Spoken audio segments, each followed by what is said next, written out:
The morning sun was just breaking over the Texas prairie when Mary heard the sound that would change everything. It wasn't the usual creek babbling or wind rustling through the tall grass. This was different, weaker, almost like a wounded animal. But something about it made her stop what she was doing. Mary had been living alone on the homestead for 8 months now. Ever since her husband died from fever, the neighbors all said she should pack up and move back east, that it wasn't safe for a woman alone out here. But this land was all she had left of him. She couldn't bring herself to leave. She set down her bucket of chicken feed and listened. Again, there it was, a soft moaning sound coming from near the creek. Her heart started beating faster. Could be a hurt animal, she thought, maybe a deer caught in some old trap. But as she walked closer to the water, the sound became clearer. It wasn't an animal at all. The creek ran about 50 yards behind her small cabin, winding through cottonwood trees that provided the only real shade for miles. Mary had walked this path hundreds of times, but today something was different. Morning light filtered through the leaves and golden patches, and there, half hidden in the tall grass near the water's edge, she saw him. A boy. Maybe 12 or 13 years old. He was hurt bad. Mary's first instinct was to run. Everyone knew the stories about what happened to settlers who got too close to the wrong people. The war between the army and the tribes had been going on 4 years, and it seemed like every week someone had another terrible story to share. But as she looked at the child lying there, so still and small, her fear melted into something else entirely. The boy was unconscious, his dark skin burning. With fever, his leg was twisted at an odd angle, and she could see dried blood on his torn clothing. He couldn't have been there long. The blood wasn't completely dried. He was still breathing, though it came in short, shallow gasps. Mary knelt down beside him, her hands shaking. She'd never been this close to a Comanche before, but she'd heard enough descriptions to know that's what he was. The intricate beadwork on his shirt, the way his hair was braided with small feathers, everything matched what the traders described. When they came through town, what struck her most was how young he looked. Up close, away from all the stories and fear, he was just a child. A hurt child who needed help. She could see the wound now, a bullet hole in his left thigh. The infection had already started to set in, which explained the fever. If someone didn't help him soon, he would die right here by her creek. Mary looked around, half expecting to see warriors hiding in the trees, but there was nothing, just the boy, alone and dying. The smart thing would be to walk away, pretend she never saw him, let nature take its course. That's what her neighbors would tell her to do. It's probably what her husband would have said too, God rest his soul. But Mary couldn't do it. She'd been raised to believe that helping someone in need was the right thing to do, no matter who they were. The boy stirred slightly as she touched his forehead. His eyes opened for just a moment, dark brown eyes filled with pain and confusion. He looked at her, this strange white woman kneeling beside him, and she could see the fear there too. But he was too weak to move, too sick to do anything but let his eyes drift closed again. Mary made her decision. Getting him back to the cabin wasn't easy. He was small, but dead weight is always heavy, and she had to be careful not to make his leg wound worse. She managed to get her arms under his shoulders and drag him slowly through the grass. Every few feet she had to stop and rest, looking around nervously for any sign that others might be nearby. By the time she got him inside, she was exhausted and covered in sweat. But the hard part was just beginning. Mary had some experience with nursing. She'd helped tend to her husband during his final illness. And before that, she'd assisted the town doctor a few times when extra hands were needed. But this was different. This was a gunshot wound, and it was infected. She laid the boy on her own bed, the only comfortable place in the small cabin. Then she went to work. First, she needed to clean the wound properly. She put a pot of water on the stove to boil and gathered her supplies, clean rags, the bottle of whiskey her husband had kept for special occasions, and the small collection of medicines she kept in a wooden box. When the boy woke up again, she was cutting away the torn fabric around his wound. His eyes went wide with fear, and he tried to pull away, but he was too weak. Mary spoke to him in the calmest voice she could. "Manage. Easy now. I'm trying to help you. I know you can't understand me, but I'm not going to hurt you." She had no idea if he understood English at all, but something in her tone seemed to calm him slightly. He still watched her every move with suspicious eyes, but he stopped trying to get away. Cleaning the wound was the worst part. The boy bit down on a piece of leather to keep from crying out, his small hands gripping the bedsheet so tightly his knuckles went white. Mary had to force herself to be thorough, knowing that any infection left behind could kill him. The whiskey burned when she poured it over the wound, and she could see tears running down the boy's face, but he didn't make a sound. "You're brave," she whispered. "Braver than most grown men I know." After she finished cleaning and bandaging the wound, Mary turned her attention to the fever. She'd learned from her grandmother that willow bark tea could help bring down a high temperature. She had some dried bark in her medicine box. While the tea steeped, she brought cool water and cloth to bathe the boy's face and arms. As the day wore on, Mary found herself talking to him, even though she knew he couldn't understand. It felt less frightening somehow, having a voice in the cabin after so many months of silence. "My name is Mary," she said while changing the cloth on his forehead. "I lost my husband last winter, been alone here since then. Never thought I'd have company like this." The boy's fever started to break that evening. His breathing became easier and some of the color returned to his face. When Mary brought him water, he was able to drink it without help. She tried to give him some broth, and though he seemed suspicious at first, hunger won out, and he managed to get most of it down. As night fell, Mary realized what she had done. She had a Comanche boy in her cabin. If his people came looking for him, they would find him here with her. And they might not be as understanding about her tensions as she hoped they would be. But looking at the child sleeping peacefully in her bed, his fever finally broken, and his breathing steady, Mary knew she couldn't regret her choice. Whatever happened next, she had saved a life today. And sometimes, that has to be enough. Mary woke up before dawn to the sound of restless movement from her bed. The boy was tossing and turning, caught up in what seemed like a nightmare. His fever had broken the night before, but now it looked like it might be coming back. She lit the oil lamp and hurried over to check on him. His forehead was warm again, though not as burning hot as it had been yesterday. The bandage around his legs showed fresh spots of blood, which worried her. She'd seen enough infections to know they could get worse before they got better. But what concerned her most was the look in his eyes when they fluttered open.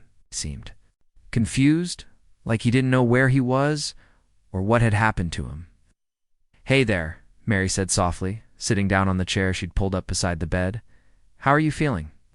The boy stared at her for a long moment, and she could see him trying to piece together his memories. Then recognition dawned on his face, followed quickly by wariness. He tried to sit up, wincing as the movement pulled at his injured leg. Mary gently pressed him back down. "Don't try to move too much.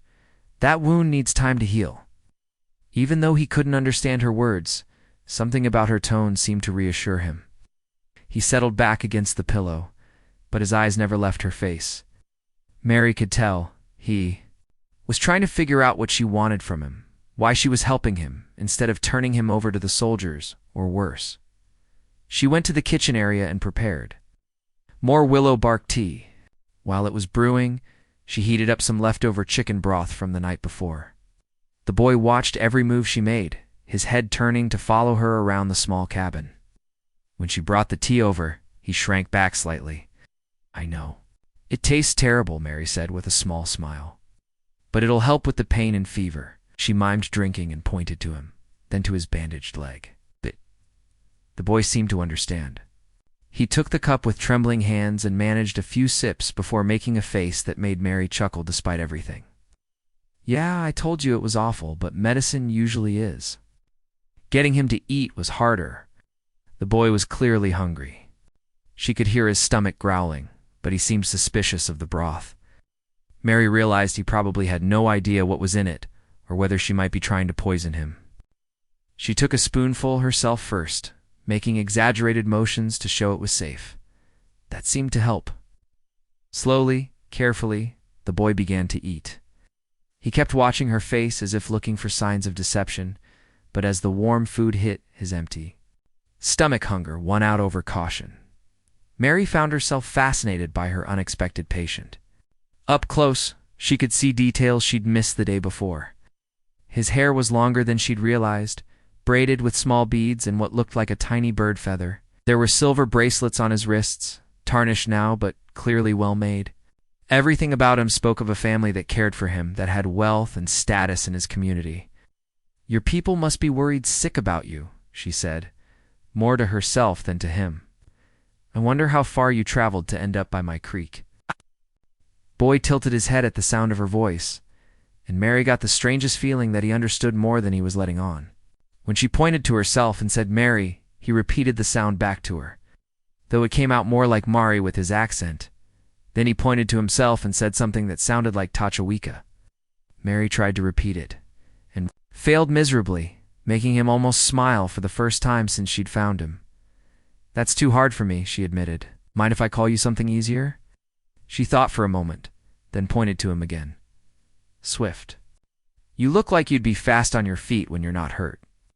The boy seemed to consider this, then nodded slightly. It wasn't his real name, but it would do for now, as the morning wore on.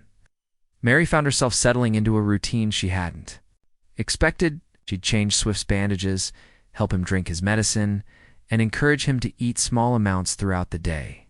In between, she'd go about her usual chores, feeding the chickens, checking on the small vegetable garden, mending clothes, but she always kept one ear tuned to any sounds from the cabin.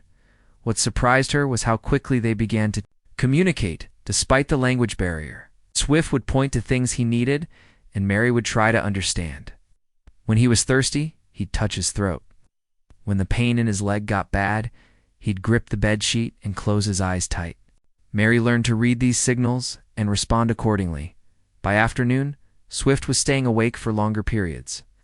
Mary brought her mending to the bedside chair so she could keep him company. She found herself talking to him about all sorts of things: her late husband, the chickens that kept getting into her garden, the letter she'd received from her sister back east.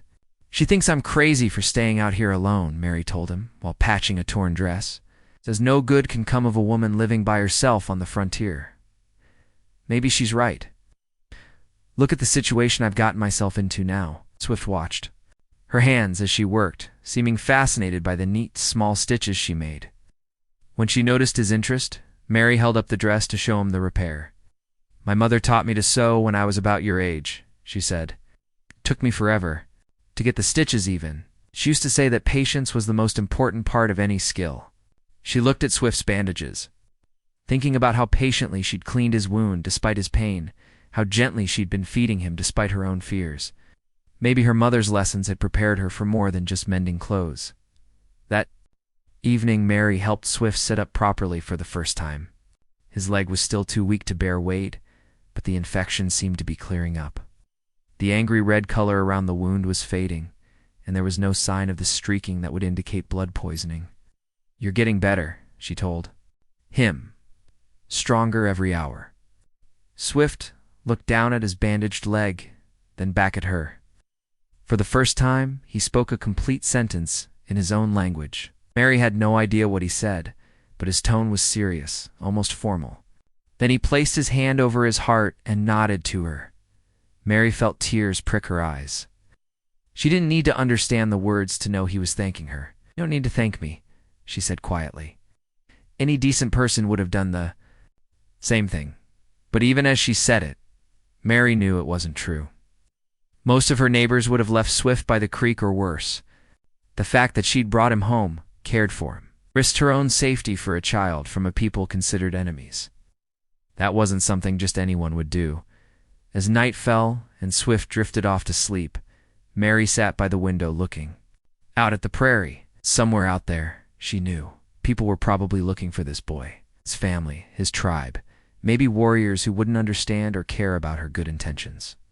She had maybe one more day, possibly two, before someone came looking. When they did, Mary could only hope that the bond she was building with Swift would be enough to save them both. Mary woke up to absolute silence, and that's what scared her most. No birds singing, no insects buzzing. Even the wind seemed to have stopped. After living on the frontier for so long, She'd learned that when nature goes quiet, there's usually a reason. She sat up in the chair where she'd been dozing beside Swift's bed. The boy was still sleeping, his breathing steady and peaceful. His fever had stayed down through the night, and the color in his face looked almost normal. For a moment, Mary allowed herself to hope that maybe everything would be all right. Then, she heard it. It sounded so faint she almost missed it, the distant rumble of many horses moving fast across the prairie. Her blood turned to ice. Mary crept to the window and peered through the crack in the shutters. At first, she saw nothing but the empty grassland stretching toward the horizon. The morning sun was just beginning to paint the sky pink and gold, casting long shadows across the prairie. Then, like something out of a nightmare, they appeared. A line of riders crested the hill about a mile away, moving toward her homestead like a dark wave.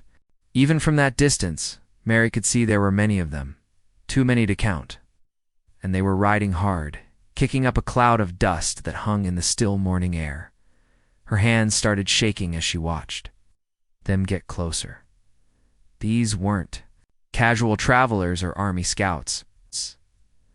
The way they rode, the formation they kept, this was a war party. And Mary had a terrible feeling she knew exactly who they were looking for. She glanced back at Swift, who was starting to stir at the sound of approaching hoofbeats. His eyes opened, and immediately he seemed to sense something was wrong. He tried to sit up, wincing as his injured leg protested. "Stay down," Mary whispered, though she knew it was pointless. Swift had heard the horses too, and the expression. On his face was a mixture of hope and fear. The thundering sound got louder and louder until it seemed to shake the whole cabin. Mary pressed herself against the wall beside the window, her heart hammering so hard she was sure it could be heard outside. Through the shutters, she caught glimpses of horses and riders as they surrounded her small homestead. Then, suddenly, the noise stopped. The silence that followed was somehow worse than the thundering had been. Swift was fully awake now, struggling to pull himself up in bed despite his weakness. He said something in his own language, his voice urgent and low. Mary didn't understand the words, but she could guess what he was trying to tell her. His people had come for him. Heavy footsteps approached the cabin door. Mary's mouth went dry as she realized this was it. Whatever was going to happen would happen now. She looked at Swift one more time, this boy she'd risked everything to save, and made a decision. She walked to the door and placed her hand on the latch. The knock, when it came, was loud enough to rattle the whole door. Not the polite knock of a neighbor or the official rap of a lawman. This was the kind of knock that demanded an immediate answer. Mary took a deep breath and opened the door. The man standing on her doorstep was the most intimidating person she'd ever seen. He was tall and broad-shouldered, with long black hair decorated with feathers and beads. War paint marked his face in red and black stripes, and his dark eyes seemed to look right through her. Everything about him, from his posture to the way he held his decorated spear, spoke of authority and barely controlled anger. But what really made Mary's knees weak was what she could see behind him. The yard around her cabin was filled with mounted warriors. She'd never seen so many horses and riders in one place. Some of the warriors had painted faces like their leader. Others wore elaborate headdresses with eagle feathers. All of them carried weapons, bows, lances, rifles, and knives that glinted in the morning sun. The leader studied Mary's face for a long moment, his expression unreadable. When he spoke, his English was clear, but heavily accented. "You have something that belongs to me." Mary's voice came out as barely a whisper. I found him by the creek. He was hurt, badly hurt." The man's eyes narrowed. "Where is my son?" Of course. Mary should have realized that a boy with such fine clothes and jewelry would be the child of someone important. She stepped aside and gestured toward the bed where Swift was struggling to sit up. The leader strode into the cabin, and Mary was struck by how much smaller her home seemed with him in it. Several other warriors followed him inside, their presence filling the room with tension so thick Mary could barely breathe. Swift called out when he saw the man, his voice weak but excited. The conversation that followed was rapid and intense, all in their native language. Mary stood pressed against the wall, watching the exchange and trying to guess what was being said.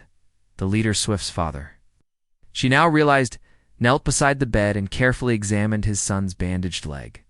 His face remained stern, but Mary caught a flicker of relief in his eyes when he saw that Swift was alert and responsive. Swift kept talking, gesturing toward Mary and pointing to his bandages. Whatever he was saying seemed important, because his father's expression gradually shifted from anger to something that might have been confusion. Finally, the man stood and turned to face Mary again. The silence stretched out until she felt like she might scream from the tension. Around them, the other warriors watched and waited, their hands never far from their weapons. "My son tells me you saved his life," the leader said finally. Mary nodded. Not trusting her voice, he says, "You cleaned his wounds, fed him, gave him medicine." The man's tone was neutral, giving no hint of what he thought about this information. "Yes," Mary managed to say. "He was dying when I found him. Why?" The simple question caught Mary off guard. Why?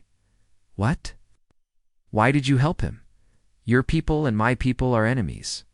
You could have left him to die. You could have taken him to the soldiers for money. Why did you bring him into your home?" Mary looked over at Swift, who was watching her with those intelligent, dark eyes. "Because he was just a hurt child," she said simply, "and I couldn't walk away from that." The leader studied her face, as if trying to determine whether she was telling the truth. The silence went on so long that Mary started to wonder if she should say something else, try to explain herself better. But before she could speak, Swift called out again from the bed, this time when he spoke to his father. His voice was stronger, more insistent. He gestured toward Mary repeatedly, and Mary caught what sounded like the word Mari. In the flow of his native language, the conversation between father and son continued for several more minutes. Mary watched the leader's face carefully, trying to read his emotions. Sometimes his expression would soften slightly when he looked at Swift, other times it would harden when he glanced at her or spoke to the warriors behind him. Finally, Swift seemed to run out of energy. He sank back against the pillow, breathing hard from the effort of talking so much. His father reached out and touched his forehead gently, checking for fever. When the man turned back to Mary, something in his face had changed. The anger was still there, but it was mixed with something else now. Respect, maybe, or at least uncertainty. "My son says you are a woman of honor," he said quietly. "He says you risked your own safety to care for him when no one else would." Mary didn't know what to say to that, so she just nodded. The leader looked around the small cabin, taking in the evidence of her care, the clean bandages, the medicines. On the table, the chair pulled up beside the bed where she'd been keeping watch. "What happens next," he said slowly, "depends on whether I believe him." The silence in the cabin stretched on like a held breath. Mary watched Swift's father as he moved around the small room, his sharp eyes taking in every detail. He picked up the bottle of medicine she'd used to clean Swift's wound, sniffed it, then set it down carefully. He examined the bloody rag she'd left in a pile by the wash basin. Nothing escaped his attention. Mary's heart was beating so hard she was sure everyone could hear it. The other warriors stood like statues behind their leader, but she could feel their eyes on her, watching for any sign of deception or threat. One wrong move, one word that sounded like a lie, and she knew this would end badly. Swift tried to speak again, but his father raised a hand to silence him. The leader wanted to see the evidence for himself. Before making any decisions, he knelt beside the bed and began unwrapping Swift's bandages with gentle, practiced hands. Mary realized he must have some medical knowledge himself, probably had. Two leading warriors into battle, as the layers of cloth came away. The wound was revealed in the morning light streaming through the window. Mary held her breath. She'd done her best, but she wasn't a real doctor. What if the infection had come back? What if she'd made things worse somehow? But when the last bandage came off, even Mary was surprised by how good the wound looked. The angry red swelling was gone. The edges of the bullet hole were pink and healthy, already starting to close. There was no sign of the deadly infection that could have killed Swift just 2 days. Hugo, Swift's father, stared at the healing wound for a long moment. Then he looked up at Mary with something like amazement in his eyes. "You did this?" he asked quietly. Mary nodded. I cleaned it as best I could. Used whiskey to kill the poison in it. My grandmother taught me about using willow bark for fever. The leader rewrapped the wound with careful hands, his touch as gentle as any mother's. When he finished, he stood, and walked over to where Mary stood pressed against the wall. She forced herself not to back away, even though everything in her wanted to run. Show me, he said. Show you what? Show me how you found him. Show me everything that happened. Mary's throat felt dry as dust, but she managed to speak. He was by the creek, unconscious, burning up with fever. She gestured toward the water bucket. I dragged him back here because I thought he was going to die. Take me there. This wasn't a request. Mary glanced toward Swift, who gave her an encouraging nod despite his weakness. She had no choice but to lead the war chief outside. The morning. Sun was fully up now, and Mary got her first clear look at just how many warriors had surrounded her homestead. There had to be at least 50 of them, maybe more. Some were on horseback, others had dismounted, and were standing in groups around her yard. All of them were armed and painted for war. Mary's legs felt shaky as she walked toward the creek. The imposing leader beside her, and several warriors following behind. She was acutely aware that she was completely at their mercy. If they decided she was lying, if they thought she had somehow harmed Swift instead of helping him, there would be nowhere to run. When they reached the spot where she'd found Swift, Mary pointed to the flattened grass where his body had lain. He was right here, face down, not moving. I thought he was dead at first. The leader knelt and examined the ground carefully. Mary realized he was reading signs she couldn't even see, bloodstains on the grass, the pattern of how the earth was disturbed, probably a dozen other clues that told him exactly what had happened. After a few minutes, he stood and looked at Mary with those penetrating dark eyes. There was much blood here. It had soaked through his clothes. I was afraid I was too late. You carried him yourself. Mary nodded. I'm not very strong, but I couldn't leave him there. The war chief studied the distance between the creek and the cabin, then looked at Mary's small frame. It would have been a difficult task for a woman alone, especially with an unconscious boy who was dead weight. Why did you not call for help? Surely there are others nearby. Mary almost laughed, but caught herself. The nearest neighbor is 5 miles away, and even if they were closer, she trailed off, not wanting to insult these men by explaining how most white settlers would have reacted to finding an injured Comanche boy. But the leader seemed to understand anyway. His expression darkened slightly. They would not have helped. No, they would not have. They walked back to the cabin in silence. Mary could feel the weight of all those eyes on her, warriors trying to decide whether she was a friend or an enemy. She wondered what they would do if their leader decided she couldn't be trusted back inside. Swift was looking more alert. He spoke to his father in their language, his voice urgent and pleading. Mary didn't understand the words, but she could tell he was defending her, trying to convince his father that she'd acted with good intentions. The war chief listened without interruption, then asked several questions that made Swift nod emphatically. Finally, he turned back to Mary. My son tells me you gave him your own bed, that you sat beside him through the night when his fever was worst. Is this true? I was afraid if I left him alone, he might get worse without me knowing, he says. You spoke kindly to him, even though he could not understand your words. Mary felt her cheeks grow warm. I talk too much when I'm nervous. Always have. Figured it didn't hurt anything, even if he couldn't understand. For the first time since he'd arrived, the leader's stern face showed the hint of what might have been a smile. He understood more than you think. My son has been learning your language from the traders who come through our territory. This was news to Mary. She looked at Swift with surprise, and he gave her a small, embarrassed grin. You mean he knew what I was saying all along? Some of it. He says you told him about your husband who died. About how lonely you have been living here alone. The leader's voice softened slightly. Says you cried when you thought he might not live.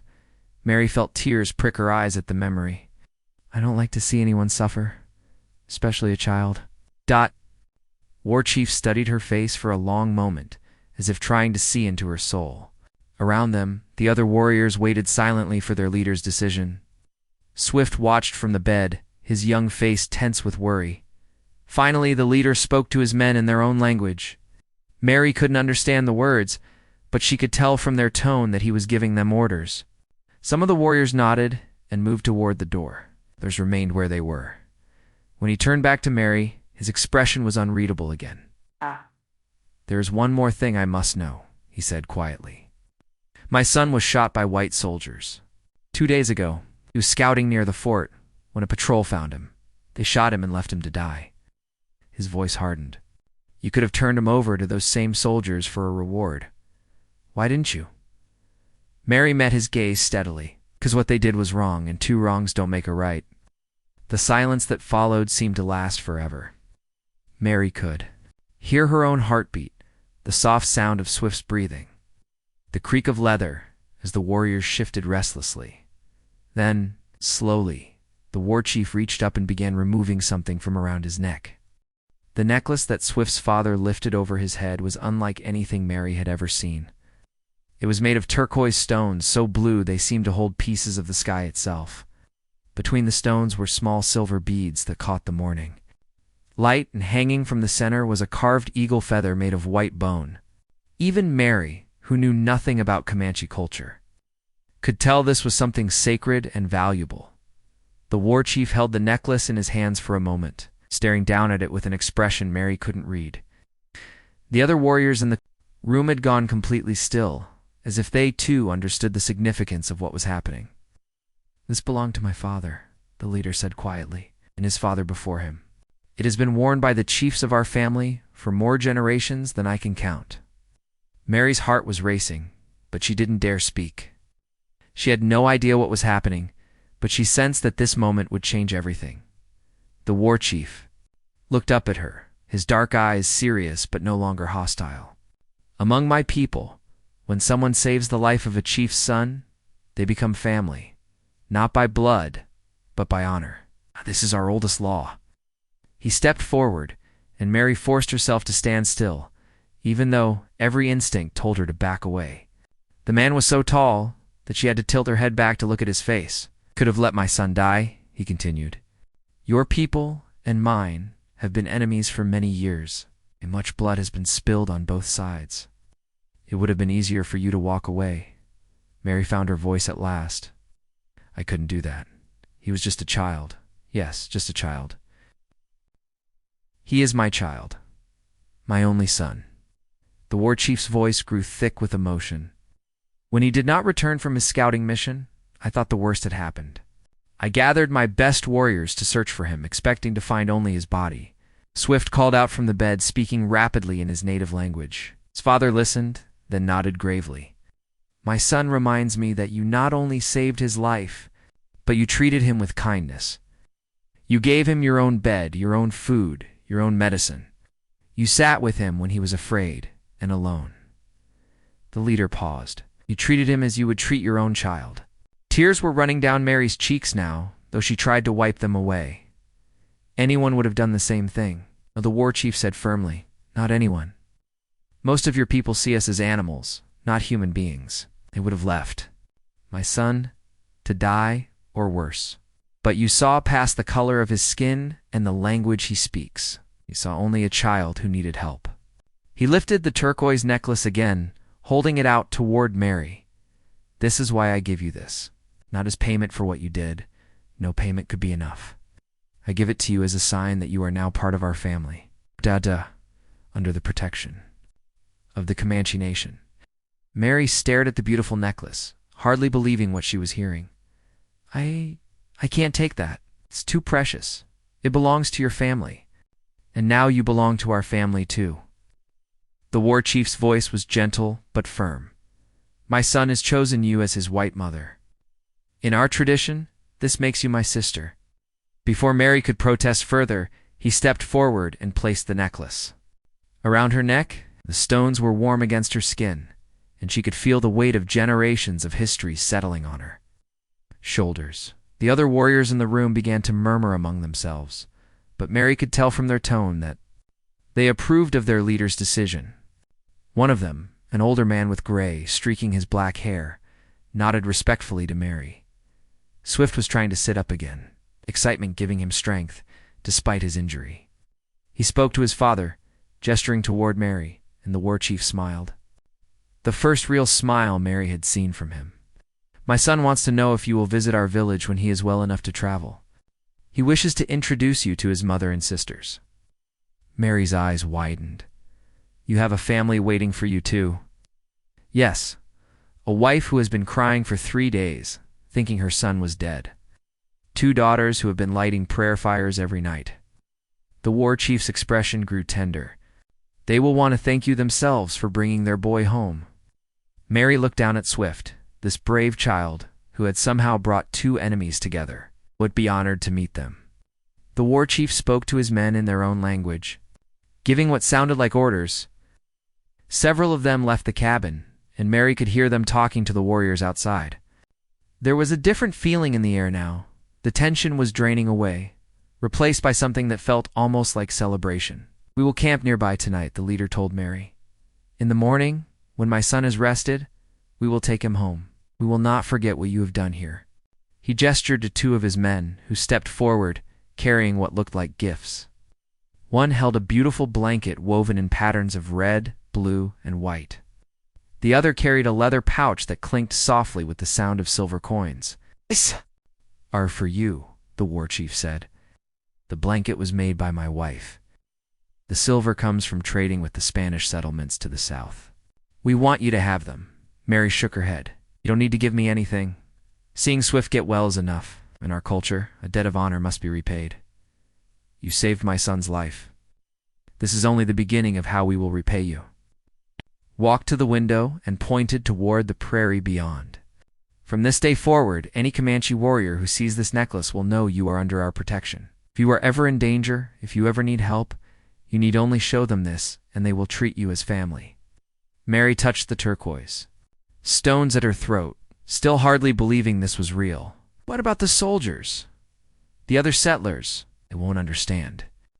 "Let them try to harm you," the war chief said, his voice carrying a hint of steel. "They will learn quickly that you are not defenseless." As the day wore on, Mary found herself in the strangest situation of her life. Her small homestead was surrounded by Comanche warriors, but instead of feeling terrified, she felt safer than she had in months. The men treated her with respect, even helping her with chores like drawing water from the well and feeding her chickens. Swift continued to improve throughout the day. By evening, he was able to sit up without help and eat solid food. The color had returned to his cheeks, and his eyes were bright and alert. Mary could see that he would make a full recovery, as the sun set over the prairie, painting the sky in shades of orange and pink. Mary sat beside Swift's bed one last time. Tomorrow he would go home to his real family, and she would be alone again. Somehow, the loneliness didn't seem as frightening as it had before. "Thank you," Swift said suddenly, the English words careful but clear. Mary looked at him in surprise. "Your English is much better than you let on, isn't it?" Swift grinned, looking every bit the mischievous boy he was. "Father says it is good to let enemies think you understand less than you do. But you are not enemy. You are family now." Mary felt tears spring to her eyes again. "Yes," she said softly. "Family." The next morning the warriors prepared to leave. They had fashioned a travois, a kind of stretcher that could be pulled behind a horse to carry Swift comfortably. As they lifted him onto it, he reached out and squeezed Mary's hand. "I will not forget," he promised. "When I am chief someday, I will remember the white woman who saved my life." Mary watched as the war party rode away across the prairie, taking Swift home to his worried family. She stood in her doorway until they were just a speck on the horizon, her hand touching the turquoise necklace that marked her as part of something larger than herself. For the first time since her husband's death, Mary didn't feel alone. She had found family in the most unexpected place, and she knew that the bond forged in her small cabin would last for generations to come.